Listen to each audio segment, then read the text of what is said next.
Кутмандуу кечиңиздер менен, саламатсызбы Тилек Айым байына. Биз сизди Саламатчы. ушул тез эфирде көрүп жатканыбызга абдан кубанычтабыз. Бүгүн бизде сабакта маанилүү, кадыр барктуу, улуу урматтуу спикерибиз, лектор Байтикова Тилек Айым байына. Касым Тыныстанов атындагы Ысык Көл мамлекеттик университетинин психология илимдеринин доценти, филология илимдеринин кандидаты, кванттык психолог, башталгыч жана мектепке чейинки билим берүү кафедрасынын башчысы. Кош келиңиз, Тилек Айымбаевна, сизге сөз беребиз. Саламатсыздарбы, урматтуу кесиптештер. Сиздер менен онлайн жолугуп жатканыма өтө кубанычтамын. Өткөндө областтык институтта 4-5 группа менен жолуктук элек.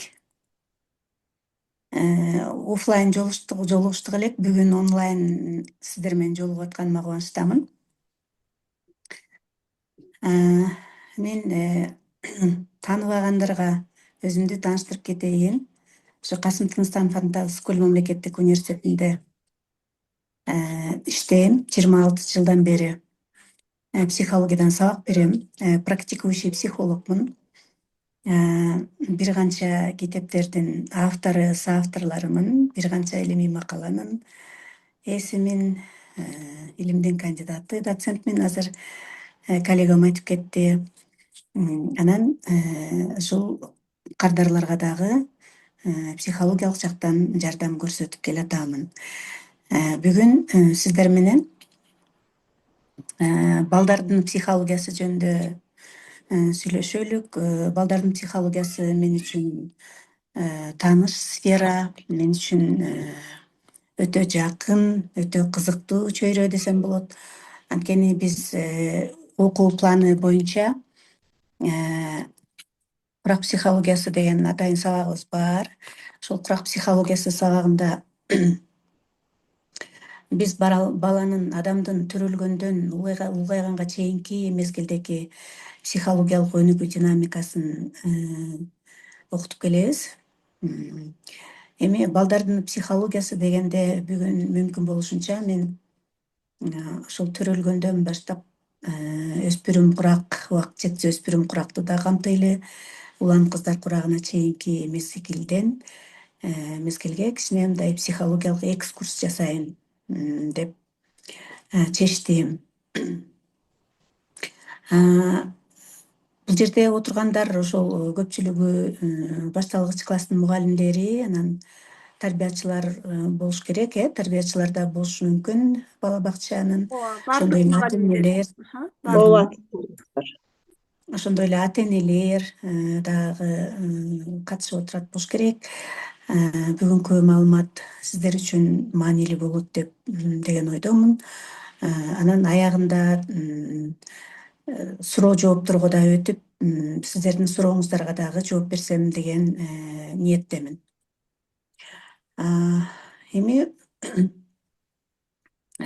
балдар, бүгүнкү күндөгү балдарды тарбиялоо, балдарга жекече психологиялык, педагогикалык мамиле жасоо азыркы учурда көйгөйлүү маселе десем болот. Анткени азыркы муун башка муундагы балдар төрөлдү. Z муундан кийин альфа муундагы балдар төрөлдү деп атабыз. Анан ушул муундардын ортосундагы ажырым же болбосо ушул Z муунга чейин ушул илимде миллениалдар деп келишкен. 97-жылга чейин деп айтышат окумуштуулар. Миллениалдар булар болсо мурдакы замандын балдары деп койсок болот. Биздин мезгилдейбизби? Андан кийин ушул Z муундагы балдар төрөлдү. Бүгүнкү күндө ата-энелер дагы балдарды тарбиялоодо кыйынчылыкка кабылып жатышат. Мугалимдер дагы балдарды тарбиялоодо кыйынчылыктарга кабылып жатышат. Эмне себептен ушул Z муундагы, альфа муундагы балдарга кандай ошондой эле окуу процессин эффективдүү кыла алабыз деген вопростор баарыбызга кызык болуп келет да. Анан эми бул балдардын төрөлүшүнүн өзү эле үч этаптан турат. Бири наталдык, анан постнаталдык мезгил деп бөлөбүз. Эненин курсагында жаткан мезгили, төрөт мезгили, андан кийин төрөлгөндөн кийинки социалдык чөйрөдөгү социалдашуусу. Бала төрөлөт. Бала төрөлгөнгө чейин курсакта жаткан мезгилинде эле, түйүлдүк мезгилинде эле баланын энесинин эмоционалдык абалы түздөн түз балага өтөт. Балага өтөт дагы. Анан бала жарык дүйнөгө келген кезде, төрөлгөндө кризиске учурайт. Жанагы бала эненин курсагында сууда жаткан бала эле аба менен алмашат. Аба менен алмашып, аба менен өзү дем алышка туура келет. Өзү дем алып, өз алдынча ушул жашоого келет. Мына бул адам баласынын жашоосу кризис менен башталат. Андан кийин жаңы төрөлүү мезгил. Жаңы төрөлүү мезгил 1 айга чейинки мезгилди жаңы төрөлүү мезгил дейбиз. Андан кийин эрте балалык курак башталат. Эрте балалык курак башталгандан эле балада ушул рефлекстер, шарттуу рефлекстер келип чыгат. Шарттуу рефлекс менен кошо төрөлөт. Жана эмүү, ошондой эле жанагы чөйрөгө адаптациялануу, физиологический ачка болгондо ыйлоо, дагы ушул сыяктуу рефлекстер бала менен кошо төрөлөт экен. Анан бул баланын төрөлүшүндө 4 айдан жаңы төрөлгөн мезгилден кийин эрте балалык курак башталат. 4 ай мезгилинде балада жандануу комплекси пайда болот. Комплекс оживления деп коебуз. Бул эне менен баланын ортосундагы эмоционалдык байланыш. Мына ошол учурда социалдык чөйрөдө бала менен эненин ортосундагы баарлашуу башталат. Бала ошол жакындары, өзү менен болгон жакындарына үн чыгарып, күлүп, кандайдыр бир реакция кылат. Эң биринчи бала энесин тааныйт, андан кийин айлана чөйрөдөгү адамдарды тааный баштайт. Бул балдар психологиясынын негиздөөчүсү, психология илиминде Вильгельм Прейер деген окумуштуу өзүнүн балдарына байкоо жүргүзүү аркылуу илимге чоң ачылыш жасаган. Ошондуктан балдар психологиясынын негиздөөчүсү бул Вильгельм Прейер деп 19-жылдын аягында ошол өзүнчө тармак болуп келип чыккан.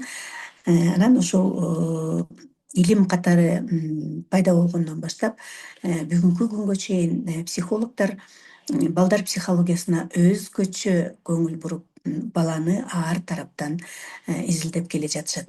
Бүгүнкү күндө биз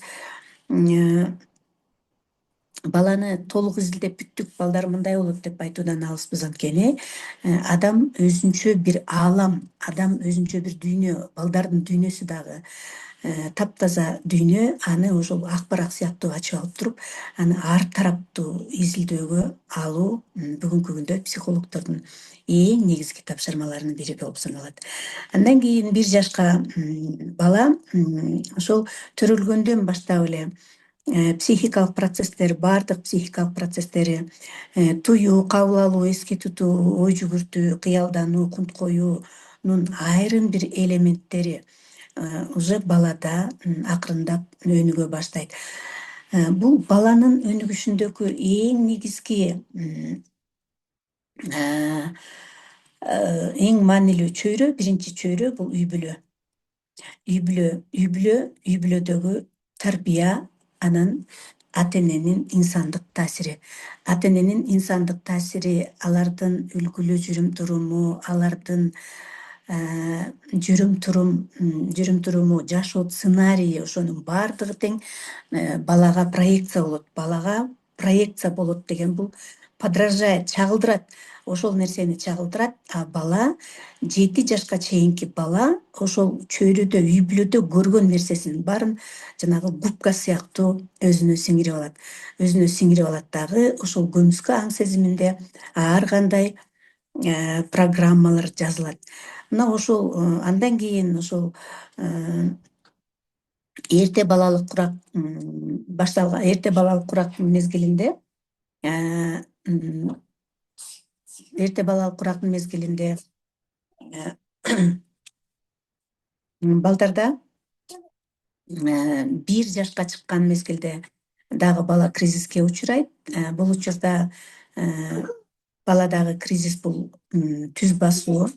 Бала ошол мезгилде түз басууга аракет жасайт. Речьтик калыптануу ошол биздин кванттык полеге менин неберем келип атат, 2,5 жашта. Анан ошол 1 жашта психикалык процесстер өзүнүн өнүгүүсүн улантат. Баладагы социалдык микроклиматта, үй бүлөлүк микроклиматта бала өзүнүн жашоосун улантат. Анан баланы ушул мезгилде психологиялык жактан өнүгүүсүн жаш мамалар отурган болсо айтайын, илимий ачылыштарда деле изилдөөлөрдү жүргүзгөндө психологдор өздөрүнүн балдарына байкоо жүргүзүү аркылуу илимий концепцияларды жазып чыгышкан. Биз дагы ошол илимий концепция жазбасак дагы балдарыбызды төрөлгөндөн баштап дневник заводить этип алып, күндөлүк ачып алып туруп, анан күнүгө кандай өзгөрүүлөр болуп жаткандыгын дайыма запись кылып жазып жүрүп отурсак, биз балабызды абдан туура жакка тарбиялайбыз. Улам бир жагын выявлять этебиз. Андан кийин ошол кайсы жагын өнүктүрүү керектигине бала өзү эле эмоционалдык жактан сигнал берет. Мына ошондо ошолорду карап алып туруп эле жазып жүрүп отуруп, анан ар кандай адистерге кайрылуу аркылуу балдарды туура өнүктүрүүгө багыт алсак болот. Ошондой эле физический жактан дагы, психофизиологический жактан бала туура өнүгүш керек, туура өсүш керек, дене жагынан да туура өсүш керек. Муну дагы өтө көзөмөл болушубуз керек. Кээ бир учурда ата энелердин дагы мындай катачылыктары болуп калат. Мындай физиологический тамак берип койсо эле, жуунтуп койсо эле бала өсө берет деп ойлошот. Бул ката болуп эсептелет. Баланын өнүгүүсүндө психофизиологиялык жакты экөөнү бирдей алып жүрүш керек. Психический өнүгүүнү дагы, анан физический жактан өнүгүүнү дагы туура алып жүрүшүбүз керек. Баланын өнүгүп өсүүсүнө биологиялык, социалдык, анан тарыхый факторлор таасир этет. Биологиялык факторлор болгондо бул тукумгучулук факторлор, ДНК, биздеги ДНК биз менен бала менен кошо төрөлүүчү. Мисалы, атасын тартыптыр, энесин тартыптыр, чоң атасын тартыптыр, чоң энесин тартыптыр деген сыяктуу айрым бир биздеги психологиялык сапаттар биз менен бала менен кошо төрөлөт. Бул ошол биологиялык факторлор. Ал эми социалдык факторлор болсо, бул социалдык чөйрөдөн алган тарбиянын таасирлери болуп саналат. Баланын тили чыга баштаган кезде биз ошол речьтик калыптанууда, речьти норма боюнча өнүктүрүүдө биз ата эне, чөйрөдөгүлөр балага өтө чоңураак мындай таасир беришибиз керек. Бала менен эмоционалдык жактан өтө тыгыз байланышта болушубуз керек. Мен ошол өзүмдүн ушул сабактарымда дайыма айтамын, бала, Сухомлинскийдин сөзүн мисал келтирем. Улуу орус окумуштуусу бүгүнкү күндөгү баланын кандай адам болору, балалыгынын кандай өткөндүгүнөн, аны балалык жылдары аны ким көп жетелегендигинен жана чөйрөдөгүлөрдүн ким баланын жүрөгүнөн көбүрөөк орун алгандыгынан көз каранды болот. Ошондуктан үй бүлөдө баланы ар тараптуу жанагы сүйүүгө бөлөп, мээримге, жылуулукка бөлөп өстүргөн болсок, анда биз келечекте өтө ийгиликтүү балдарды тарбиялаган болобуз. Ошондой эле андан кийин ошол бала эрте балалык уракта басып, жөрмөлөп, басып баштаган кезде балада оюн ишмердүүлүк башталат. Оюн ишмердүүлүк бул эң негизги ишмердүүлүктөрдүн бири. Эң негизги ишмердүүлүктүн 4 түрү бар: оюн, окуу, эмгек, анан пикирлешүү. Анан оюн ишмердүүлүгү ишмердүүлүгүндөгү оюнчук бул дүйнө таануунун каражаты. Бала оюнчук аркылуу дүйнөнү тааныйт. Оюнчук аркылуу дүйнөнү тааныйт. Баланын канча оюнчугу көп болсо, ошончолук психологиялык жактан жакшы өнүгөт. Же болбосо жанагындай вундеркинддер, ашыкча жөндөмгө ээ балдарды биз ошол кичинекей чактан, эрте балалык уракта ошо түрткү болуп, таасир берип, ар кандай шартты түзүп, баланын баардык керектөөлөрүн, психологиялык керектөөлөрүн канааттандырсак, бала ошончолук акылдуу болуп чоңоет, аң сезими толук жетилет. Ошондой эле ошол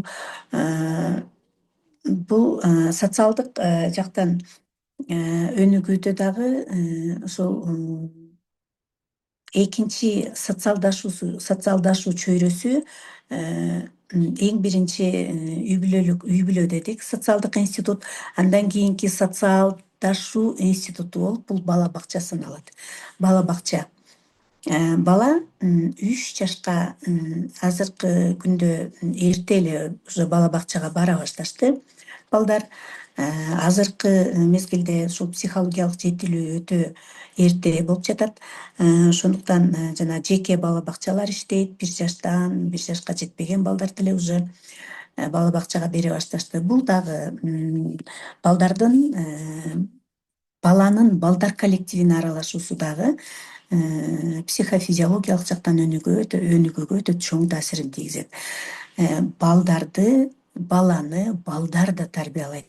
Балдар өзүлөрүнүн присутствиясы, өзүлөрүнүн ошол баланын жашоосуна кийлигишүү менен баланы тарбиялайт. Ошол эле мезгилде ал баланы садикке, бала бакчага эле берип коюш эмес, ошол эле мезгилде ата эненин тарбиясы дагы эле чечүүчү ролго ээ болот.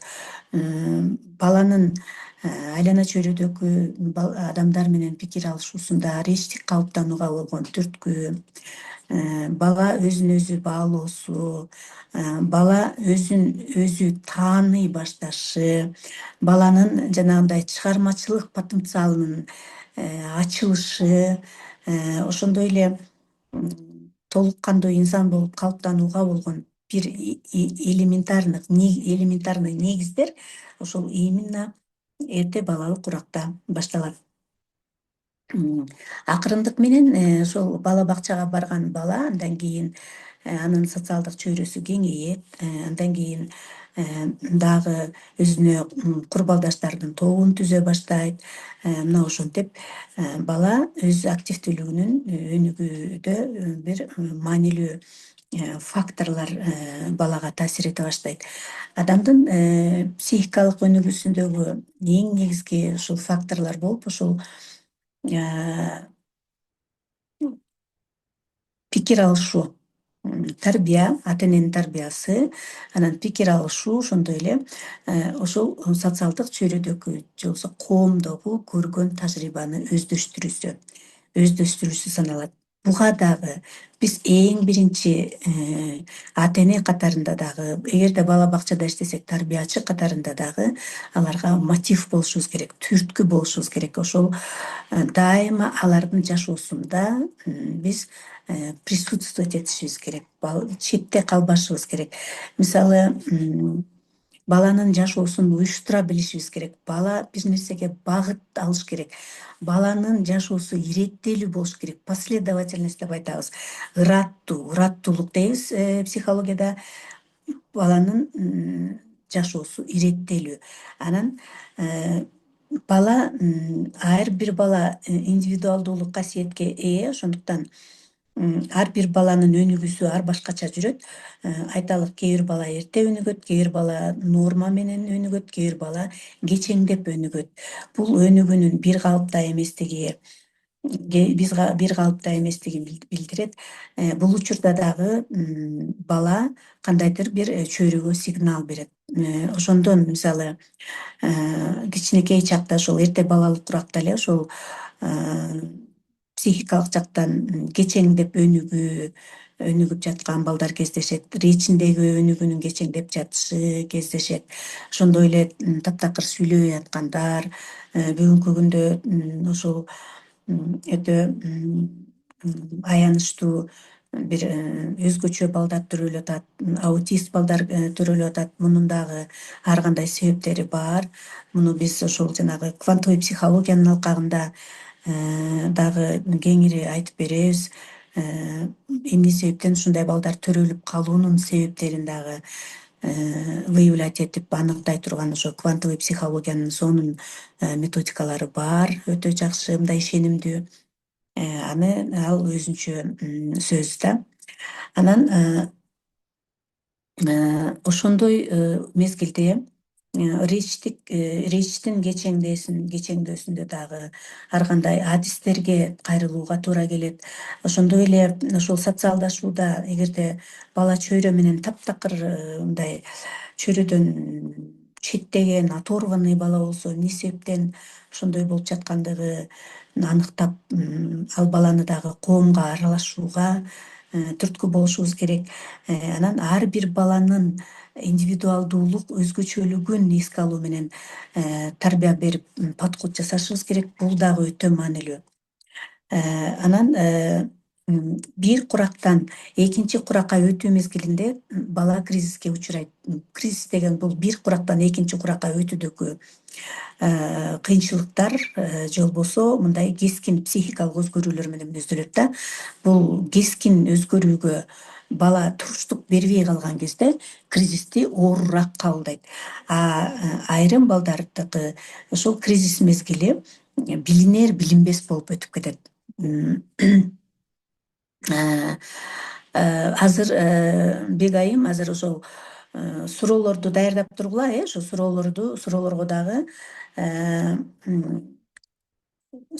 дагы жооп беремин. Бегайым деген эжеке суроо берип атат. Азыр сурооңузга аягында жооп беремин.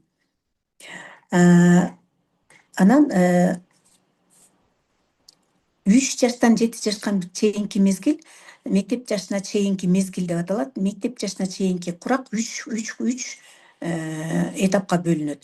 Мектеп жашына чейинки алдыңкы курак, мектеп жашына чейинки ортоңку курак, мектеп жашына чейинки акыркы курак деп мезгилдерге бөлүштүрүү периодизацияда мына ушундай бөлүштүргөн окумуштуулар. Бул мезгилде ошол социалдашуу өтө интенсивдүү жүрөт, өтө активдүү жүрөт. Мында бул мезгилде баладагы кызыгуу, айлана чөйрөгө болгон көз караш, муктаждык өтө көбөйөт. Баладагы жанагы любопытство деп коебуз, кызыгуу өтө жогорку деңгээлге жетет ушул жерде. Ошондуктан биз ошол мектеп жашына чейинки курактагы балдарды дети почемучки деп атайбыз. Эмне себептен, эмнеге күн эртең менен чыгып кечинде эмнеге батат, анан эмнеге кечинде ай чыгат, анан мен каяктан төрөлдүм эле, анан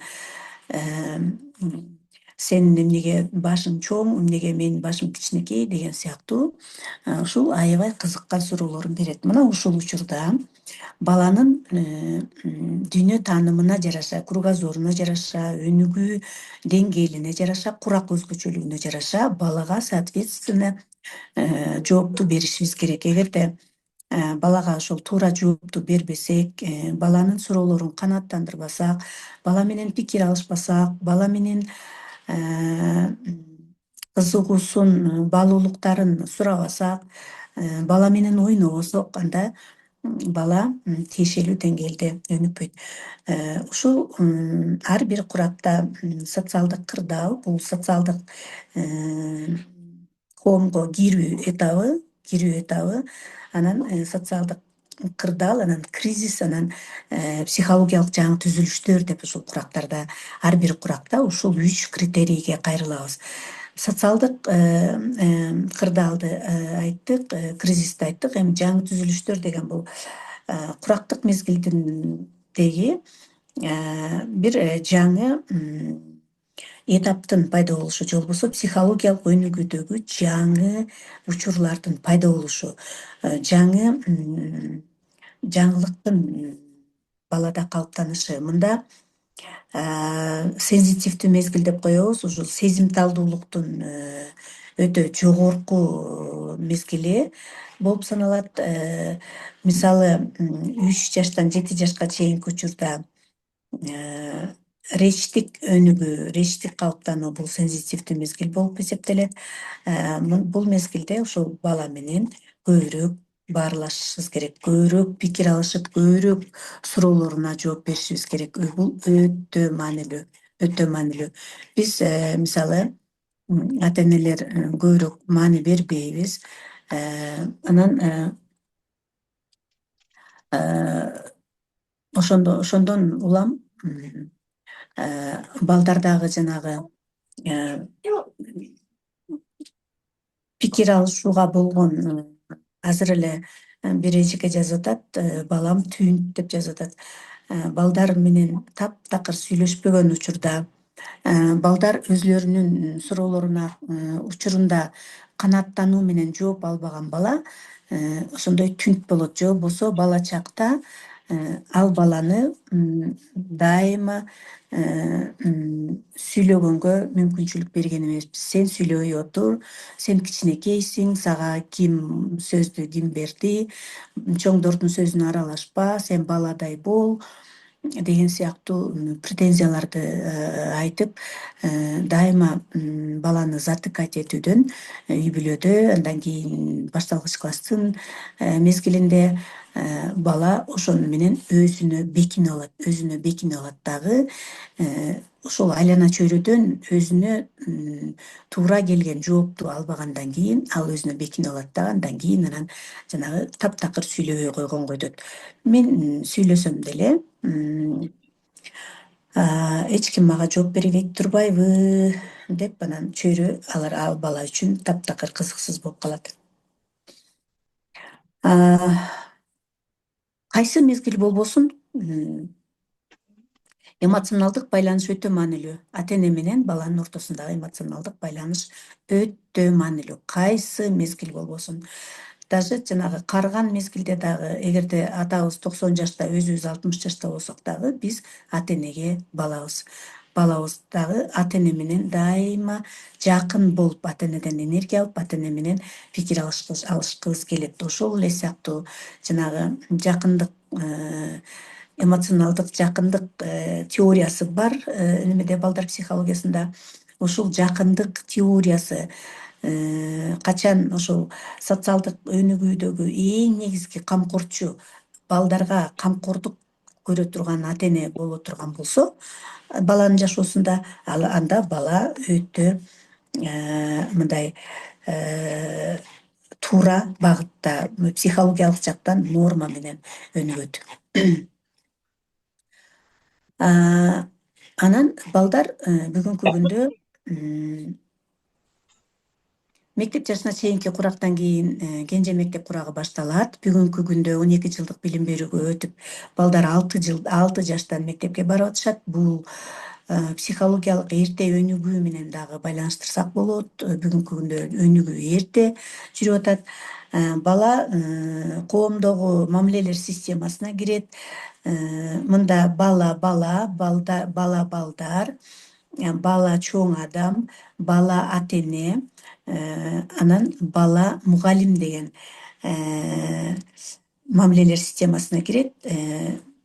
Бул жерден оюн ишмердүүлүгү окуу ишмердүүлүгү менен алмашат.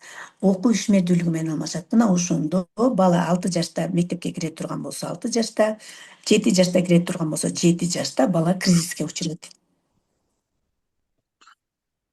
Ойноп көчөдө ойноп жүргөн эле бала, эркин ойноп жүргөн бала партага 45 мүнөт отурушка туура келет. Жоопкерчиликти өзү мойнуна алат, тапшырмаларды аткарат, оюндан алыстайт, бирок оюн ишмердүүлүгү ошону менен бүтүп калды деген сөз эмес. Бул балалык менен бала өспүрүм куракка өткөн мезгилде коштошот. Ага чейин бала оюн ишмердүүлүгүн, окуу ишмердүүлүгү менен параллелдүү алып жүрөт. Ошондуктан сен чоңойбодуңбу, сен дагы эле кечке эле далдаңдап ойной бересиңби, болбоду, эми сен окуучу болбодуңбу, оюнду токтот деп баланы оюнга болгон потребность кана электе, балалыгы менен коштошо электе эч кандай тыюу салбаңыздар, кымбаттуу кесиптештер, ата энелер. Бул мезгилде баланын жанагы күн тартибинде окуу, анан оюн ишмердүүлүгү, анан эс алуу дагы ушул сыяктуу балдарга убакытты мындай четко распределять этип коюш керек. Мына ошол мезгилде бала баардык өзүнүн талаптарына канааттануу алат. Бала ойнойт, оюндан кийин окуйт, окуудан кийин эс алат, анан дагы ата энеси менен баарлашат, андан кийин курбалдаштарына дагы убакыт бөлүш керек болот, дагы ушундай сыяктуу. Ошол баланын мектепке кирген баланын күн тартибин мындай баланын каалоосу менен түзүп берсеңиздер, мына ошондо биз туура балага тарбия берген болобуз. Андан кийин бул куракта 7 жаштан 11 жашка чейинки мезгилде кенже мектеп куракта мен сезиминин жаралуу мезгили деп атайбыз. Бул мезгилде өзүн өзү аныктоо, мен чоң адамдардын жашоосуна кирип, өзүн аябай мындай демонстративдүү жүрүм-турумдарга ээ болот. Мектепте балдарга только мактоо жарашат.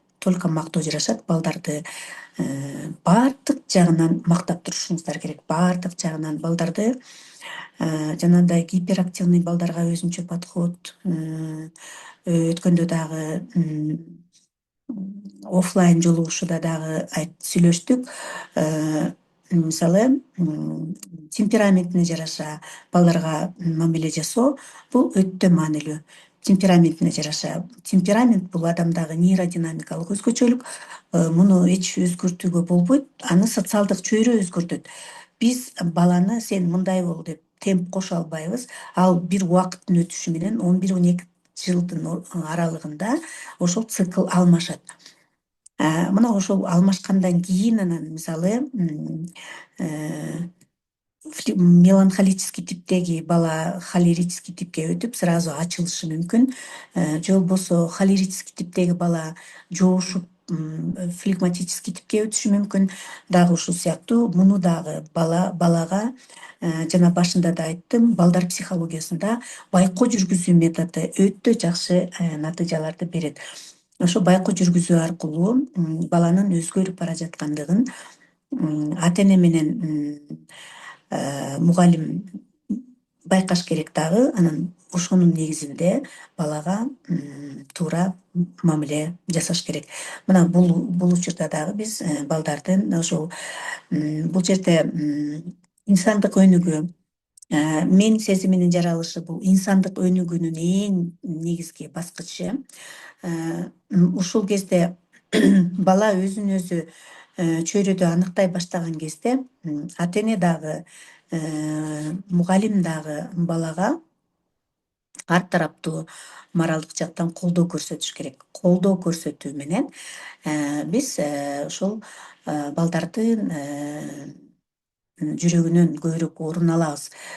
Колдоо көрсөткөндө бала өзүн жалгыз сезбейт. Бала мен жалгыз эмесмин, мени эжекем аябай жакшы көрөт, мен жалгыз эмесмин, мени ата энем дайыма колдойт, мен жалгыз эмесмин, мени эжекем жакшы көрөт, мени абам жакшы көрөт, мен жалгыз эмесмин, мени курбалдаштарым жакшы көрөт деген сыяктуу баардык жерде социалдык чөйрөнүн кайсы тобунда болбосун бала өзүн комфортно сезиш керек, комфортно сезиш керек.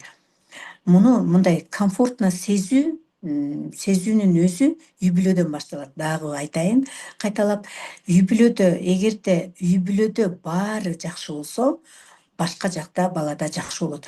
Эгерде үй бүлөдө Койчу, мисалы конфликтный семьяда жаракат конфликтный семьяда өскөн бала болсо, анда бала өзүнө бекинип алган, бала коркок, бала дайыма өзүн күнөөлүү сезген ушундай бала болот дагы. Ал өзү гармониялык абалда жашабаган бала башка бирөө менен дагы гармониялык абалда боло албайт. Курбалдаштарды таба албайт, дос таба албайт, эжекеси менен тил табыша албайт. Башка бирөөнүн үйүнө барып батын албайт, башка бирөөнүн үйүнө даже жата албайт.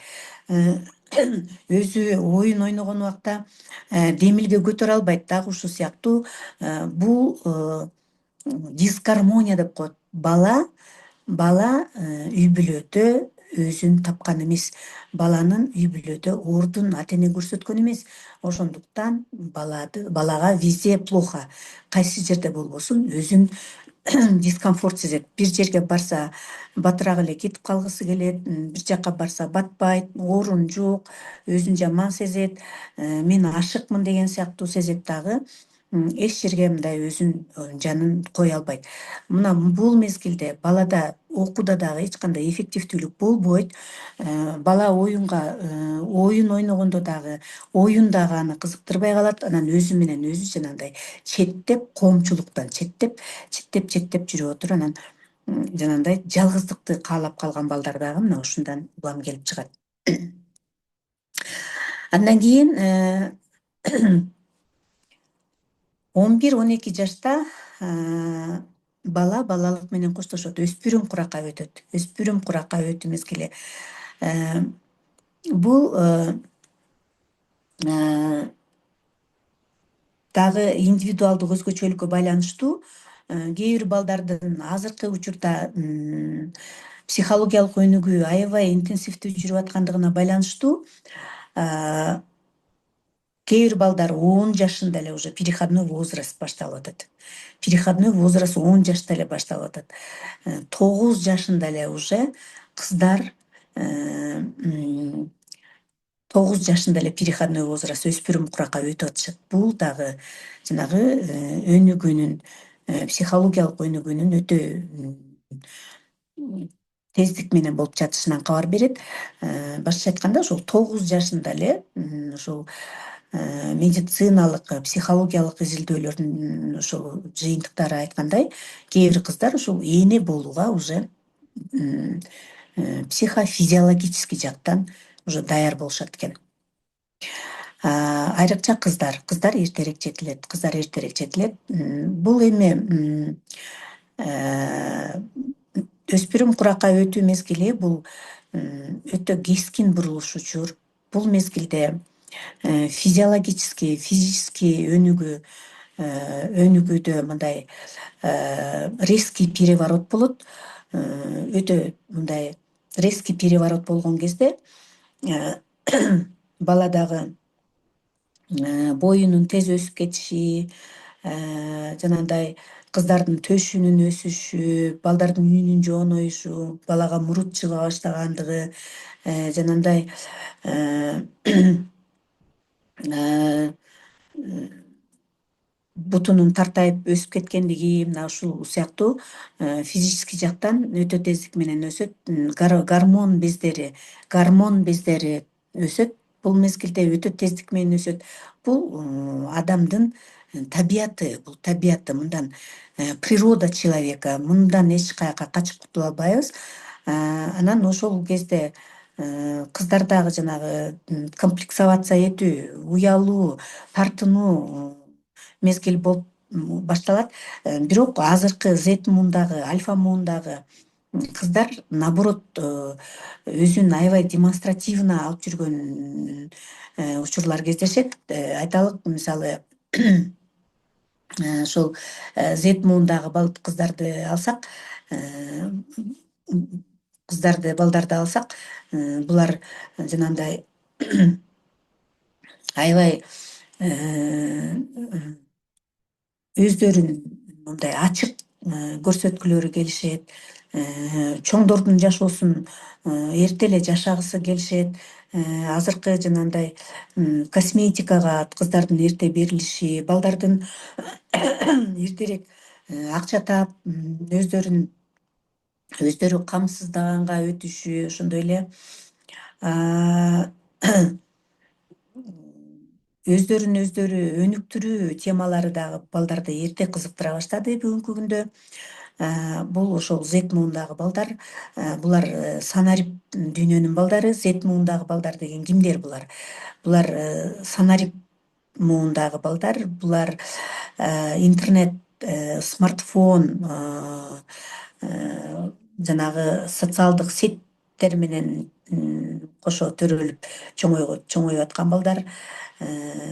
Азыркы компьютердик технология алар үчүн жашоонун бир бөлүгү. Ошондуктан жанагы айрым бир балдарды телефондон оторвать этип, телефондорун алып берип койсо, алып таштаса, жанагындай агрессивно ата энесине каршы чыгып, үйүнүн баарын талкалап, ушинтип аткандарды жана Фейсбуктан көрүп калып атпайбызбы? Мына ушунун баардыгы тең анын жашоосунун ошол бир бөлүгүн биз мындай алып таштаган болуп атабыз да. Мына ошондо андагы мындай баладагы потребностьти, керектөөнү канааттандырбай туруп, же болбосо телефон бербей наказывать этип атабыз. Бул дагы өтө туура эмес. Азыркы балдар телефонсуз жашоосу жок. Биз телефондун жаман эле жактарын көрөбүз. Телефон эгерде балдарды менен макулдашып, каалоолорун эске алып туруп, туура пайдаланууну үйрөткөн болсок, өзүбүз ошого үлгү болсок, анда телефон аркылуу бала өнүгүп өсөт. Эмне себептен ошол мисалы балдардан телефондорду отучивать эте албай атабыз? Анткени бүгүнкү күндө ата энелер кызыксыз ата эне, неинтересный родители. Бала ата эне менен общий темада сүйлөшө албайт. Көпчүлүк ата эне өзүн өзү өнүктүрбөйт. Анан же болбосо убактысы жок. Эгер өнүктүрүп аткан ата эне болсо дагы башка балага убактысы жок, бала менен пикир алышпайт, баланын суроолорун канааттандырбайт. Бала аябай жанагы өзүн көрсөтүүгө, жаңы идеяларды ойлоп табууга креативдүү балдар. Азыркы балдар мындай өз ойлорун эркин айтууга аракет кылышат. Башкалардын пикирлерин сыйлаганга көбүрөөк көңүл бурушат. Азыркы балдар кыска видеолорду тартышат. Телефондорду монтип ковырять этип, баардыгынын ичине чейин кирип чыгып, ошол өзүндөгү мындай кызыгууну канааттандыруу максатында алар изденишет. Мына ошол кезде апа, азыркы дүйнө жүзүндө эң актуальный профессия эмне болуп атат? Мен мындай болгум келип атат. Мен космонавт болгум келип атат, мен бир ойлоп табуучу болгум келип атат, мен деген айга барып бир ачылыш жасагым келип атат деген сыяктуу балдар ойлорун айтса, биз ошол балдарга соответственно потенциалыбыз жоктугунан сен көп мындай жөн эле оюңа келгенди сүйлөй бербечи, анан алдыгы телефон сени жынды кылмай болду, сен телефондон үйрөнгөнүңдүн баарын тең бизге таңуулабачы деген сыяктуу баланын ошол психологиялык жактан өсүүсүн мындай кесип таштайбыз. Мына бул аябай креативдүү жаңы идеяларды ойлоп таба турган баланы моралдык жактан колдобосок, анда бул жанагындай ментальный ден соолугу деп коебуз. Жалаң жанагы стресс, депрессия, жалгыз болуу менен алмашат. Ошондой эле бүгүнкү күндө балдар ошол чоң адамдар менен болгон улуу муундар менен болгон ортодогу ажырымдан улам бул балдар психологиялык жактан инвалид десек болот. Майып, психологиялык жактан майып. Эмнеге? Анткени психологиялык жактан улуу муун дагы майып. Психологиялык жактан билимибиз өтө аз, изденбейбиз, өнүккүбүз келбейт, зона комфортодон чыкпайбыз. Бизге ошол жетишпеген жашоо, иптеп септеп зарплаттан зарплатка чейин жашоо, бир эле мектепке барып кайра түп түз келүү, күндөгү жанагы день сурка деп коет да орустарда, одно и то же бир эле күнүмдүк жашоонун эле кайталана бериши, ошонун көнүмүш адат болуп калган. Мына ошондон чыга албайбыз дагы. Ошол азыркы Z муундагы, андан кийинки альфа муундагы 12 жылдан берки туулган балдарды альфа муундагы балдар дейбиз. Альфа муундагы балдарды биз өзүбүздүн жашообузга загонять этебиз. Биз жаш кезде мындай эмес болчу, силер каяктан чыктыңар, азыркылар оюңарды бербейсиңер, ата эне менен тең тайлашасыңар, айтышасыңар, оюңарды таңуулайсыңар деген сыяктуу. Биз мурда ата энебизди мындай кылчубуз, тигиндей кылчубуз, ата эненин тилинен чыкчу эмеспиз, биз тил алчубуз, а сен болсо такыр башкачасың деп ошол мурдакы биздин доор, мисалы азыркы мезгилге салыштырмалуу өнүкпөгөн доор, ошол өнүкпөгөн же болбосо аз өнүккөн доорго салыштырып алып туруп, өнүгүп келаткан технологиянын балдарын кайра мындай подавлять кылабыз. Мына ошого биз туруштук берип, ошол технология менен кабардар болуп, баланын кызыгуусу менен, багыты менен кабардар болуп, алардын ой жүгүртүүсү, алардын жашоо стилин, жаңыча жашоо стилине шарт түзүп берип, мисалы өзүнө компьютер алып берип, өзүнө компьютерный стол, өзүнө комната, ошондой бир креативдүү дүйнөнү түзө ала тургандай бир шарттарды түзүп берип, аларды санарип дүйнөгө киргизүүдө, мисалы бардык жактан колдоп, жанагындай эркин өзүнүн оюн айтууга мүмкүнчүлүк берип, ошол бала эмнеге кызыкса ошол темада китеп окуп, өзүбүздү усовершенствовать этип, өнүктүрүп, анан алардын суроолоруна жооп берүүгө аракет кылышыбыз керек. Мисалы, балдар кандайдыр бир нерсени ойлоп тапканды, кандайдыр бир маркетинг түзгөндү, кийин азыркы жаштардын оюнда жанагы тренд деп коет, ошол тренд муун деп коет, ошол трендти башкарган муун, булар Z муундагы балдар. Бул ошол Ал эми альфа муундагы балдар 12-жылдан кийинки азыр силер окутуп аткан балким ошол башталгыч класстын балдары альфа муундагы балдар Z муундагы балдардан дагы күчтүү балдар болуп чыгып атышат. Булар деген робот заманы, искусственный интеллект, автоматизация менен өсүп атышат. Баардык нерсе автоматизация. Биз илгери баары тең кнопка менен башкарат экен, бүт баары автоматташкан экен Европа өлкөлөрүндө деп айтып аткан болсок, азыр ошолор келди бизге. Анан ошол IT технология, робот, автоматизация менен өнүгүп жаткан муун. Бул альфа муундагы балдар. Бүгүнкү күндө ушул балдар өтө күчтүү болот. Ушул балдар биздин ордубузду басат, ушул балдар келечекти башкарат, келечек ээлери болот, мамлекетти башкарышат.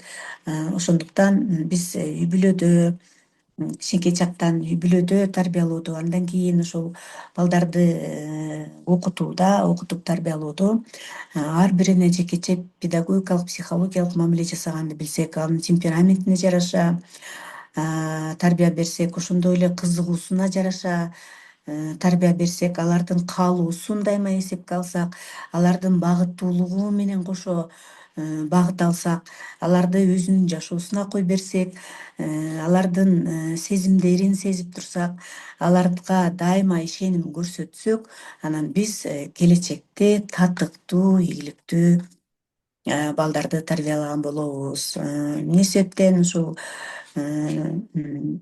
өспүрүм куракта мен өткөндө дагы айттым, өспүрүм курактагы балдар азыркы учурда абдан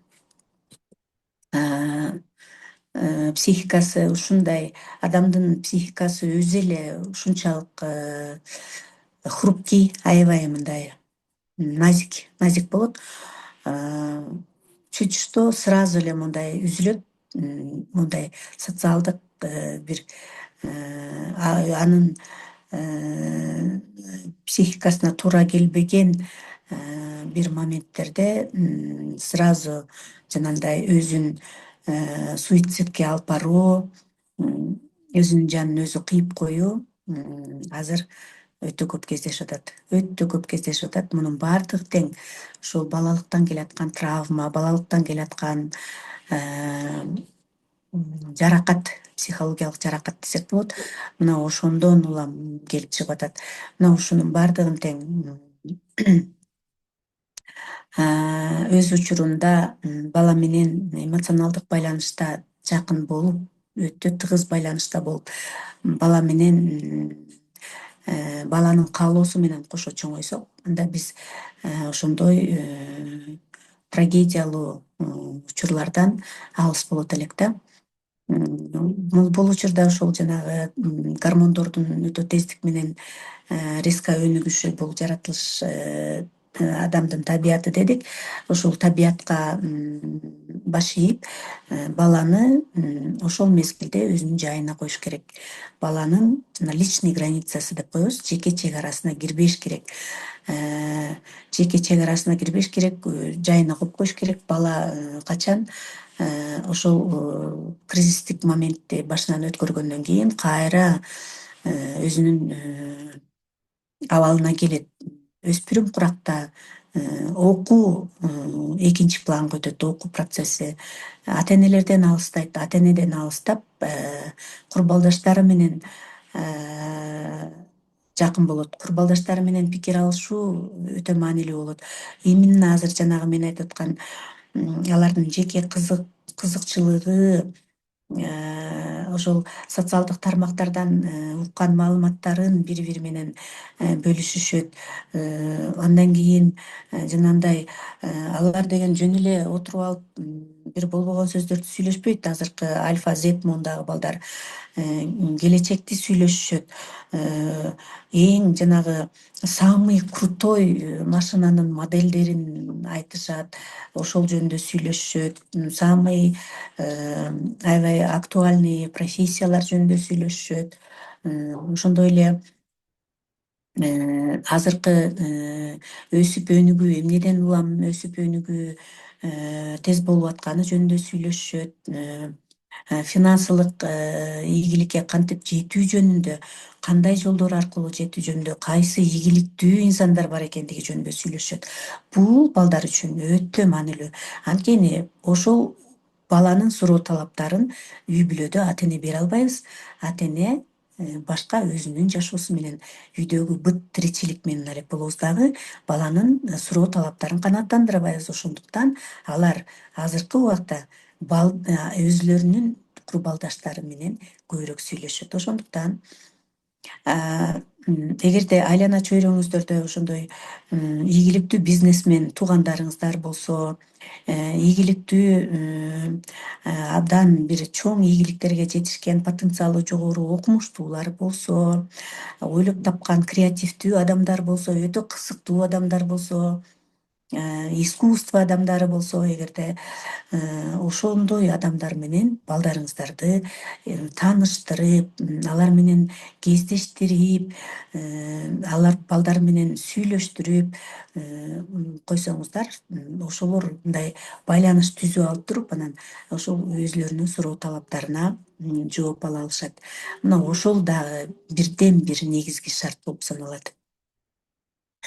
Анан биз ушул жакында Кудай буюрса, ушул кванттык психологиянын алкагында курс баштайбыз. Кудай буюрса, биз менен бирге болуңуздар. Ага чейин дагы ошол кванттык психологиянын алкагында дагы ошол курс башталар алдында дагы бир 2-3 жолу жолугушуу болот. Андан кийин ошол курска катталуу жүрөт. Курска катталыңыздар, биз менен бирге өсүңүздөр, өзүңүздөргө жаңы ачылыш жасаңыздар, жашооңуздарды сонун жака өзгөртүңүздөр, балдарыңыздарга туура подход жасоону үйрөнүңүздөр. Эгерде ошо туура подход жасайм, мен балдарымды сонун тарбиялайм деген ата энелер болсо дагы кубанычтамын. Дагы сиздердин тажрыйбаңыздарга тажрыйба кошконго даярбыз. Анан Нурсабат билим берүү борбору, Нургүл Дөлөсүнанын Нурсабат билим берүү борбору менен областтык институт менен биздин Касым Тынычтанов атындагы Скөл мамлекеттик университетинде мени менен дайыма байланышта болуңуздар. Менин телефонум, менин координатым Нургүл Дөлөсүнада бар. Жанагы группаларга киргенмин.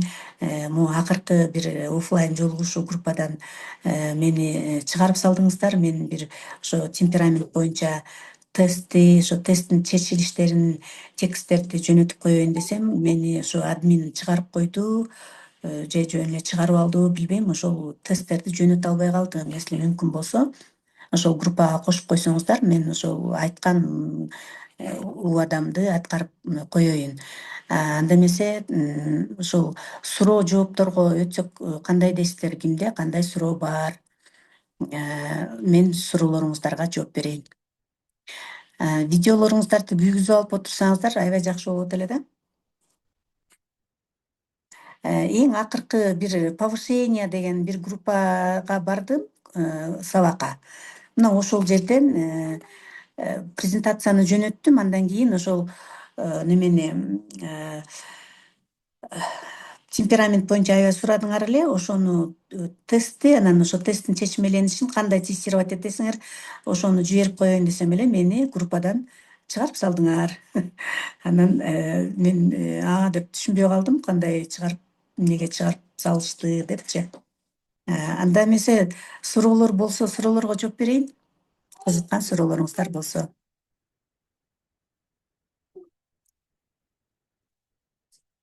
Кимде суроо бар?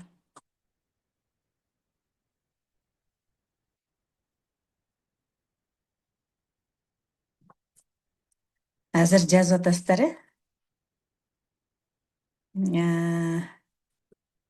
Маякта жазылган суроолор бар экен, э? Мен ошолор боюнча жооп бере берейин, э, анда.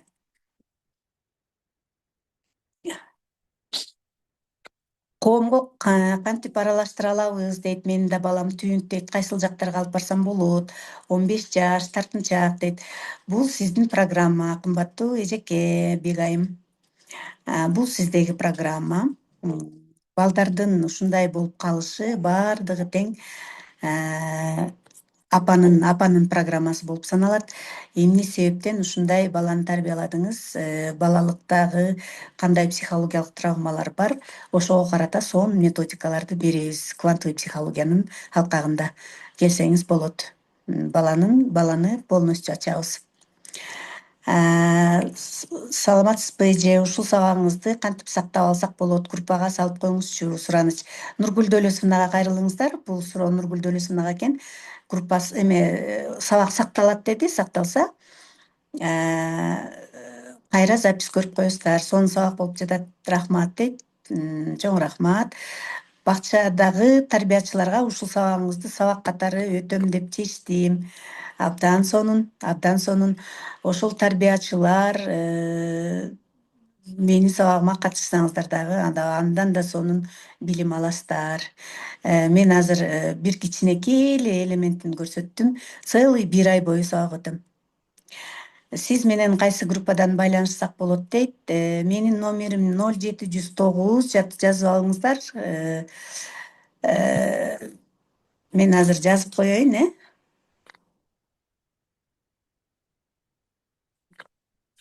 Саламатсызбы, номериңизди айтып эле койбойсузбу? Азыр айтып да коем, жазып да коем,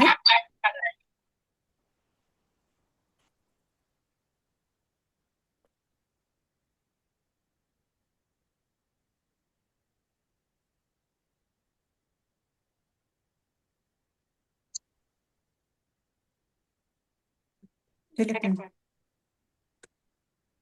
Мынакей. Мынакей.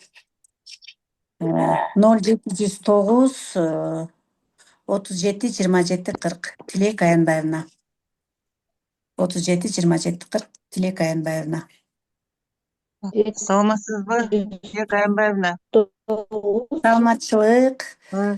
Мен сиздин сабактарыңызга мурун да катышканмын. Кызыктуу өтөсүз. Менин кызматыма да дайыма пайдасы тиип жүрөт. Амма квантовый психология боюнча кайсы мезгилде, кайсы учурда уюштурган атасыздар? Ошого катышышым керек да. Бул сабагыңызда обязательно немеси берилет да, сертификаты берилет да? Биз квантовый психология боюнча сертификат берилбейт. Аны мен жеке өзүм өтөм. Нургүл эжеке мага жардам берет. Нурсабат билим берүү борбору менен бирдикте психологиялык бир айлык курс өтөбүз, Нургүл Дөлөсүнө дагы Бала тарбиялоо, балдар психологиясы. Анан мына ошондо Нургүл Дөлөсүнанын Нурсабат билим берүү борбору сертификат берет. Квантовый психология боюнча курсту бир июнь айларына пландаштырып атам. Ошол мезгилде 1 ай окуйбуз, 1 ай. Анан ага сертификат берилбейт. Бул өзүн өзү өнүктүрүү. Анда раскопкор болот. Мен ушу Нарын шаарынан болом. Нарын шаарында 87 кесиптик лицей бар. Ошол жерде иштейм да. Анан Нургүл Дөлөсүнүн уюштурган сабактарга көп катышам да, катышып жүрөм. Сиздикине да такай катышып жүрөм. Анан ушуреке квантовый психология боюнча ушу окугум келип жүрөт да. Ошон үчүн если могу группадан постоянно информировать этип турбайсыздарбы? Квантовый психология боюнча башталар алдында жакшы информация берип койсоңуздар, числосунчу ошентип калып калбай окуудай болоюн дейм да. Хорошо, биз май айы бою реклама жүгүртөбүз. Ошол реклама жүгүртүп, анан каттоо башталганда 2-3 жолу уже прямой эфирге чыгамын, Кудай буюрса. Ошол мезгилде анан каттоо жүрөт да. Анан ошо Нарын шаарынан дагы былтыр менин курсума катышкан бир эжеке мага лично аябай звонок этип, сонун өзгөрүүлөр болду, сизге ушунчалык ыраазымын деп ыраазычылык билдирди эле. Нарын шаарынан дагы катышуучулар бар экен. Өтө кубанычтамын. Буюрса жолугушабыз. Хорошо, рахмат, хорошо. Бул жерде суроого жооп берип коеюн. Менин баламдын речиге чыгып жатат дейт, жакында 4кө чыгат. Витаминдерди бердим, невропатологко бардым, эми логопедке алып барып жатабыз. Дагы кандай жардам берсем болот мен балама? Не только балама, өзүмдүн группадагы балдарым да көп сүйлөбөгөнгө, алар көбүнчө стимдерди стимдери бар, бармагын тиштейт, кээ бирлери көзүн жумуп ачат, кээ бирлери колун шымында чукуп анан уктайт. Бул бүт бар мамина программаларда мамасынын программалары, болот ар бир балада, жанагы речинин кечеңдеп атышы дагы. Бул дагы мамасынын программасы, жанагындай немесин колун тырмагын жеп таштаганычы, тырмагын жеп таштаганы дагы бул дагы генетика, ДНКдан келаткан программа. Бирөөнүн эле программасын алып жүрөт. Ошол квантовый психологияда причинно-следственные связи деп коет. Азыркы, мисалы, мурдакы классический психологияда жөн эле убактылуу симптомдор менен иштеп, жанагы убактылуу стресстен чыгарган болсо, квантовый психологияда ошол причинасын выявлять этебиз. Эмне себептен ушундай бала төрөлгөн, же болбосо эмне себептен бала тырмагын тиштейт, же болбосо эмне себептен бала сүйлөбөй атат, же болбосо эмне себептен биз акчага жетпей атабыз, эмне себептен мамилебиз начар, эмне себептен өзүбүздүн ордубузду таппай жүрөбүз, эмне себептен ден соолугубуз начар, ушул сыяктуу суроолордун баардыгына именно квантовый психологиянын алкагында жооп ала аласыздар. Психология боюнча атайын курс болот. Биякта суроо берип атсам.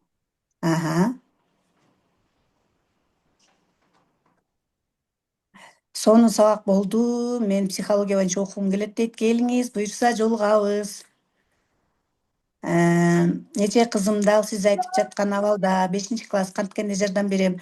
Мага келиңиз, телефонун чалыңыз. Сизге чоң рахмат, ишиңизге ийгилик. Бүгүн сонун сабак өттүңүз, бар болуңуз дейт. Чоң рахмат, сонун сабак болду дейт. Өтө кубанычтамын. Дагы суроолоруңуздар болсо бериңиздер. Суроолорго жооп берейин.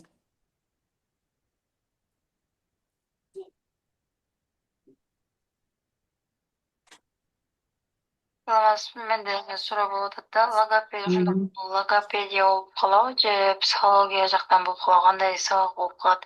Мен мисалы сабак группадан этегинде ким бирөө кошуп коюптур да мени. Анан ошентип сабак болуп калды. Жок, мен логопед эмесмин.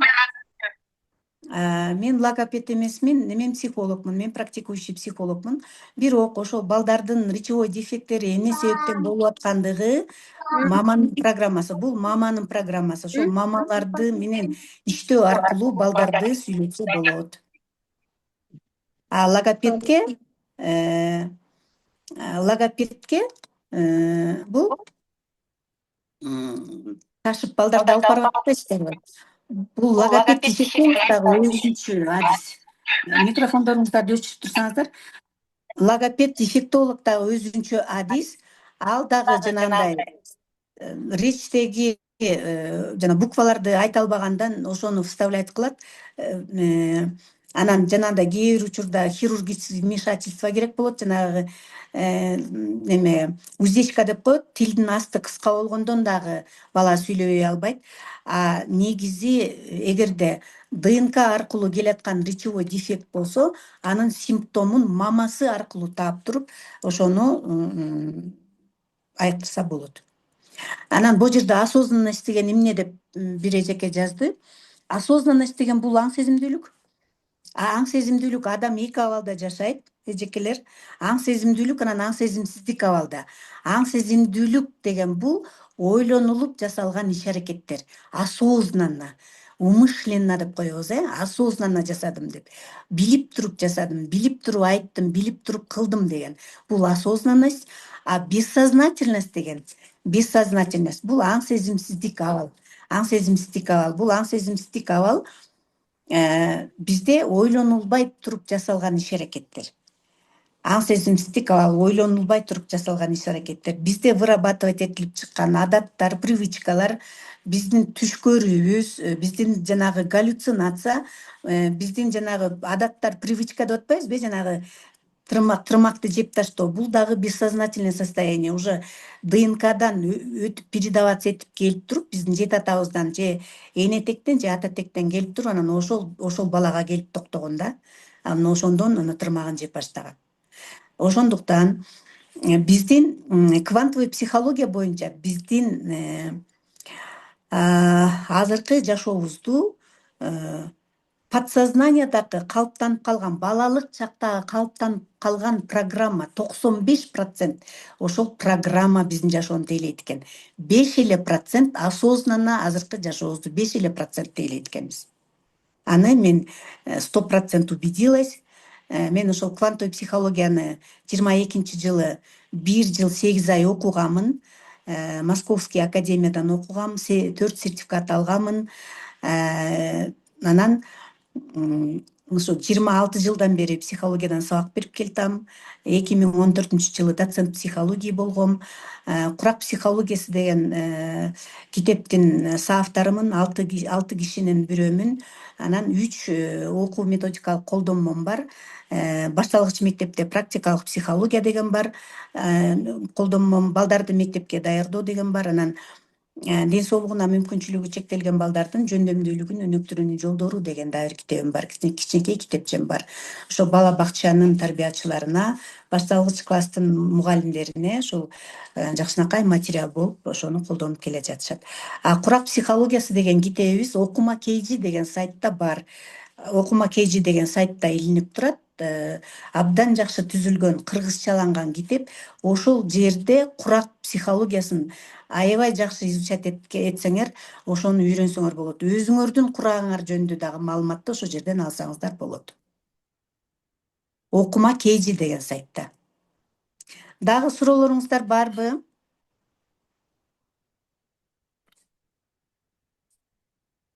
Анда суроолор жок болсо, сиздер менен азыр бул жерде бир суроо жазып атат. Ошол 3-чү китебиңизди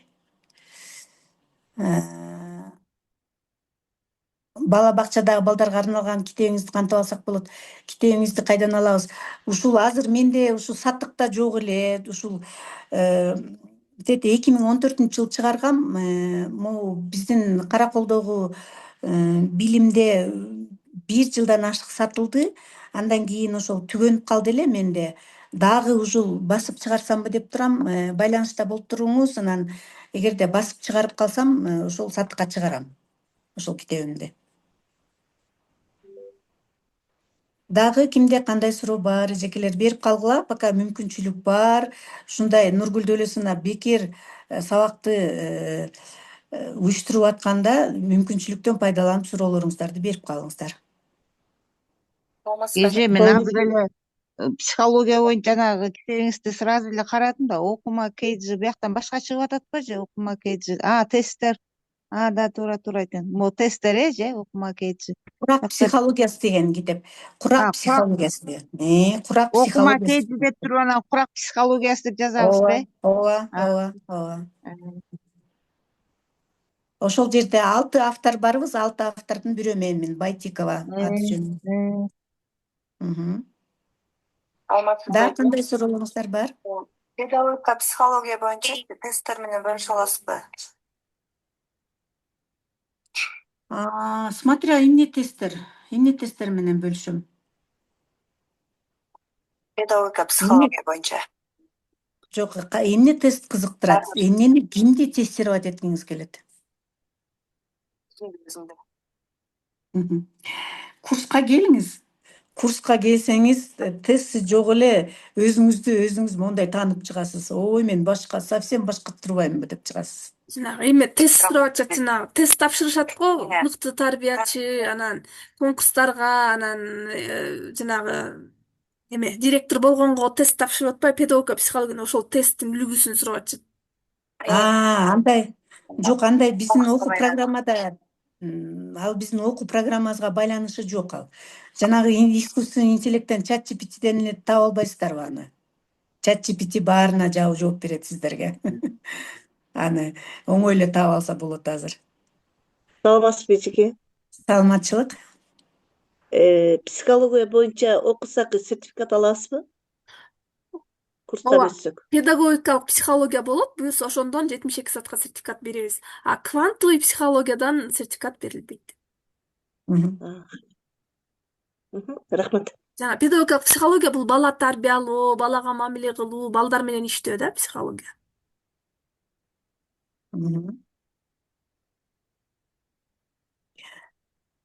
Ошол курстарга катышыңыздар, Нур Сабат билим берүү борбору менен дайыма байланышта болуңуздар.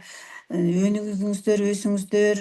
Биринчи ошол бала тарбиялоодо аял кишинин, эненин, мугалимдин, биринчи мугалимдин же болбосо бала бакчадагы тарбиячынын мааниси, ролу абдан чоң да. Ошондуктан сиздер бир орунда турбашыңыздар керек. Азыр эле сабакта айтып өттүм. Азыркы балдардын суроолорун даже берген суроолорун карап туруп өзүбүздөн өзүбүз таң калабыз. Азыр кандай муун өсүп келатат. Ошого соответствующий болушу керек, ошого уят болуп калбашыбыз керек. Мисалы 7 жаштагы балабыз бир аябай умный суроону берип койсо, ошого жооп издешибиз керек. Жооп издеш үчүн өнүгүш керек. Өзүбүзгө инвестиция кылышыбыз керек. Курстан курсту сатып алыш керек, окуш керек, китеп окуш керек. Мисалы жанагы телефондон эмнеге аты чыгат этебиз деп атпайбы? Мисалы Гапыр Мадаминов агайды билесиздер, азыркы замандын улуу педагогу. Ошол Гапыр Мадаминов агай айтат, мисалы үйүндө 300 китеби жок мугалим эмес дейт. Сиздердин үйүңүздөрдө канча китебиңиздер бар? 300 китеби жок мугалим эмес дейт. Силер ойлобогула, мен аябай кыйын мугалим экенмин дейт. Анан балдарга дейт, балдардын курак өзгөчөлүгүнө жараша ар бир комнатага ошол курак өзгөчөлүгүнө байланыштуу кызыктуу китептерди 5-6 китепти коюп койгула дейт. Анан балдар силерди дайыма китеп окуп отурганыңарды көрсүн дейт. Дайыма эне китеп эле окуп отурса, бир күнү дейт, балаңар жаныңарга отуруп алып китеп окуп атканын өзүңөр байкабай каласыңар дейт. Баягы телефонду таштап салып туруп эле китеп окуп отурганын байкабай каласыңар дейт. Ошентип телефондон анан энеси дагы, атасы дагы 24 сааттын 18 саатын телефон кармаса, анан каяктан бала телефонду таштайт деп атпайбы? Азыр жанагы электронный китептен кетип атабыз. Европа өлкөлөрү кайра жанагындай твердый вариантты психологиялык жактан өнүгүүдө восприятие, жанагы аудиокнига дагы зыян экен кулакка.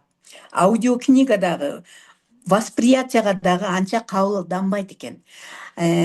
Анан ошондуктан мындай компьютерден окуган дагы восприятие таптакыр башка. А колго кармап алып окугандан өтөрү жок экен. Ошондуктан азыр электронный книга, электронный библиотекадан дагы уже отходят, кетип атышат. А биз жаңы кирип атабыз. Жаңы кирип атсак, Европа өлкөлөрү уже андан уже кайтып атышат. Жок, мондай эле колго кармап эле китеп окуган жакшы экен деп атышат да. Ошол пайдалуу экен деп. Мен ошого аябай кошулам. Ошондуктан кайсы жерде эмне китеп кезиксе, сөзсүз ала бериңиздер, балаңыздар үчүн, өзүңүздөр үчүн ала бериңиздер, китепти жыйнай бериңиздер. Улам бир жерден бир источникти ала калып туруп үйдөн пайдалангандан өтөрү жок да. Китеп канчалык көп болсо, ошол адамдын потенциалы ошонун менен өлчөнөт. Саламатсызбы? Узатып, китеп окуп аткандачы, ашып кетсе бир 10 бет окуйсуң, андан кийин окуй берсең, уйку эле келе берет. Ошо китепти жазданып алып уктап атпайлы, муну менен кандай жеңсек болот? Ал жакшы. Мисалы бир күнү 10 мүнөт окуйсуз, уктап каласыз, эртеси күнү 15 мүнөт окуйсуз, уктап каласыз, бүрсү күнү 20 мүнөт окуйсуз, уктап каласыз. Ошентип анан организм көнөт. Организм ошентип көнөт. Анан жанагы бессонница болуп, уйку качып аткан кезде дагы Менин дагы эң жакшы привычкам ошол китеп окуп туруп анан уктап калам. Бул аябай жакшы. Китеп окуп туруп уктап калган. Это нормально. Анан уктабай туруп, могу китепти бүгүн бүтүрүп салайынчы деген болбойт. Психикага өтө мындай оорутуп келтирбеш керек. Бир күндө жанагындай аябай чоңураак шрифт болсо 50 бет окуш керек. А вообще норма 30 бет. Бир күндө 30 бет китеп эле окуш керек. Рахмат. Саламатсыздарбы? Саламатчылык. Менен мен Мангеч. оюңузга да кошумчалай кетем да, баягы биз азыр көбүбүз эле сиз айтмакчы китеп кармабайбыз, только телефон или телевизор тияк бияктан эле көрөбүз да. Бирок китепти окуу менен биз баягы грамматикалык каталардын үстүнөн да иштесек болот экен да. Себеби китепти билебиз, көрөбүз да, көз менен көрүп, баягы грамматикалык катабызды оңдойт экенбиз да. Жазуу эмесиндечи китеп окуган жакшы дейм оюм.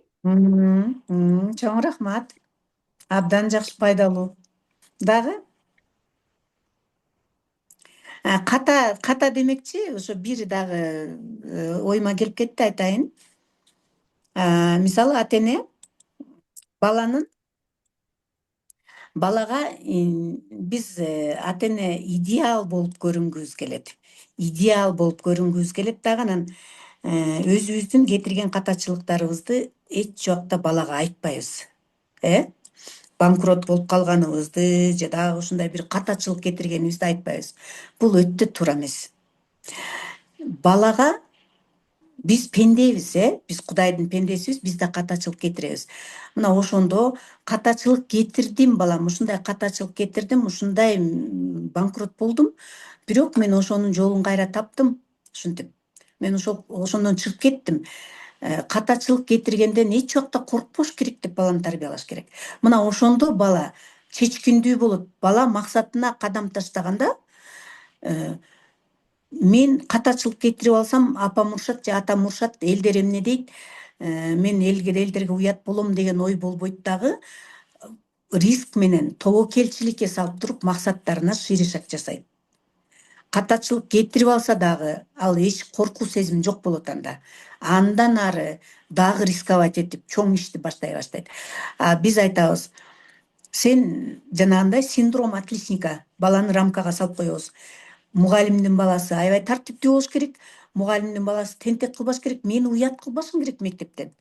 Далдаңдап чуркабашың керек, арсалактап күлбөшүң керек. Балдар менен тепкилешип ойнобошуң керек, сен мугалимдин баласы деп ошол баладагы эмоцияны чыгарбайбыз. Баладагы ошол ойноп аткан оюнуна да аралашып алабыз. Ошондон бала жанагындай синдром отличника деген позицияга, рамкага кирип алат дагы, кийин ошондон чыга албай калат. Ошон үчүн бардыгын реально, как и есть, ошол өзүңөрдүн жашоо стилиңерди, жашоо сценарийиңерди, конструктивдүү жагын, позитивдүү жагын, как и есть көрсөткөнгө аракет кылгыла.